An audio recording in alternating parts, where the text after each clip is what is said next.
നമസ്കാരം. ഭാരത് ലൈവിലേക്ക് സ്വാഗതം. എമ്പുരാൻ സിനിമയെ സൂക്ഷ്മമായി അപഗ്രഥിച്ചാൽ സിനിമയ്ക്ക് പ്രദർശനാനുമതി നൽകിയത് തന്നെ തെറ്റാണ്. ഗുജറാത്ത് കലാപത്തെ ഏകപക്ഷീയമായ വംശഹത്യയായി ചിത്രീകരിച്ചത് മാത്രമല്ല, രാഷ്ട്രീയ വിമർശനവും ഹിന്ദുത്വ രാഷ്ട്രീയത്തെ വികലമായി ചിത്രീകരിച്ചതുമെല്ലാം മാറ്റി നിർത്തിയാലും രാഷ്ട്രവിരുദ്ധമാണ് സിനിമ എന്ന കാര്യത്തിൽ ഒരു സംശയവും വേണ്ട. BBC ചെയ്യാനിരുന്ന ഗുജറാത്ത് കലാപ ഡോക്യുമെന്ററിയുടെ ഇച്ഛാഭംഗം തീർക്കാൻ മുൻ BBC തൊഴിലാളിയായിരുന്ന സുപ്രിയ ഏറ്റെടുത്ത പുതിയ ദൗത്യമാണോ സിനിമ എന്ന് ആരെങ്കിലും സംശയിച്ചാൽ അതിൽ കുറ്റം പറയാനാവില്ല. നായകൻ കഥാപാത്രത്തിന് നൽകിയ പേരും വില്ലന്റെ പേരും തന്നെ ആദ്യം സംസാരിച്ചു തുടങ്ങാം. നായകന്റെ പേര് ലഷ്കർ നേതാവ് ഹാഫിസ് സയ്യിദിന്റെ സയ്യിദും ജയ്ഷെ നേതാവ് മസൂദ് അസറിലെ മസൂദും ചേർന്ന് സയ്യിദ് മസൂദ് എന്നാക്കിയപ്പോൾ വില്ലനെ ഹനുമാന്റെ മറ്റൊരു നാമമായ ബജ്റംഗ് ബലി എന്ന് വിശേഷിപ്പിച്ചതും വെറുതെയല്ല എന്ന് ഏതൊരു വ്യക്തിക്കും മനസ്സിലാക്കാവുന്നതേ ഉള്ളൂ. ഇനി ഒരു റെയ്ഡ് ആവശ്യത്തിന് കേന്ദ്ര ആഭ്യന്തരമന്ത്രിയെ വിളിക്കുന്നതായി ചിത്രത്തിൽ കാണിക്കുന്നുണ്ട്. അവിടെ NIA IB ടീമുകൾ എത്തുന്നതായും ചിത്രത്തിൽ കാണിക്കുന്നു.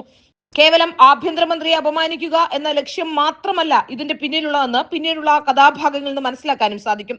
എപ്പോഴും കൂടെ നടക്കുന്ന ഉയർന്ന ഇന്റലിജൻസ് ഉദ്യോഗസ്ഥനെ ഹർത്താൽ ദിനത്തിൽ കാറിൽ വെച്ച് വെടിവെച്ച് കൊലപ്പെടുത്തുന്നത് ദേശീയ സുരക്ഷാ ഉപദേഷ്ടാവ് അജിത് ഡോവലിനോട് പോലും ഉപമിക്കാൻ പോലും സാധിക്കുന്ന തരത്തിലാണ്. കേന്ദ്ര ആഭ്യന്തരമന്ത്രിക്കും ദേശീയ സുരക്ഷാ ഉപദേഷ്ടാവിനെയും ഒക്കെ ഇല്ലാതാക്കാനുള്ള ഗൂഢതന്ത്രം ജനങ്ങളിലേക്ക് എത്തിക്കാനാണോ സിനിമയിലൂടെ ലക്ഷ്യം വെക്കുന്നതെന്ന സംശയം പോലും ഇപ്പോൾ ബാക്കിയാവുന്നുണ്ട്. ഏതായാലും NIA ലോഗോ അടക്കം ചിത്രത്തിൽ പ്രദർശിപ്പിച്ചത് വലിയ കുരുക്ക് പൃഥ്വിരാജിന് ഉണ്ടാക്കുമെന്ന കാര്യത്തിൽ യാതൊരു സംശയവുമില്ല.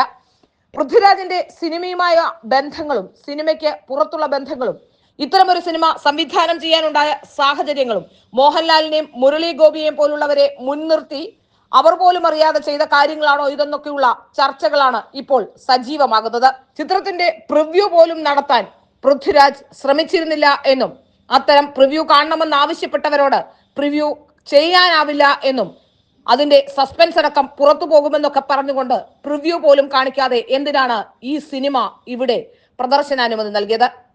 മോഹൻലാൽ ഈ സിനിമയുടെ ബാക്കിയുള്ള കാര്യങ്ങൾ അറിഞ്ഞിരുന്നില്ല എന്നുള്ള കാര്യം ശരിവെക്കുന്നതാണ് സിനിമ കഴിഞ്ഞ് പുറത്തേക്ക് വരുന്ന മോഹൻലാലിന്റെ മുഖഭാവം പോലും.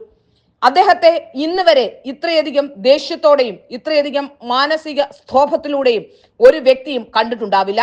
ആ സിനിമ കഴിഞ്ഞ് പുറത്തിറങ്ങി വരുന്ന മോഹൻലാലിന്റെ ദൃശ്യം ശരിക്കും ശ്രദ്ധിച്ചാൽ മോഹൻലാൽ ആ സിനിമയിൽ കണ്ടിട്ടേ ഇല്ല എന്നും അന്നാണ് ആദ്യം കാണുന്നതെന്നും വ്യക്തമാകും. മകനെ രക്ഷിക്കാൻ മല്ലിക രംഗത്ത് വന്ന് പറയുന്ന കാര്യങ്ങളെല്ലാം തന്നെ കള്ളമാണെന്ന് ഇതിനാൽ തെളിയുകയുമാണ്.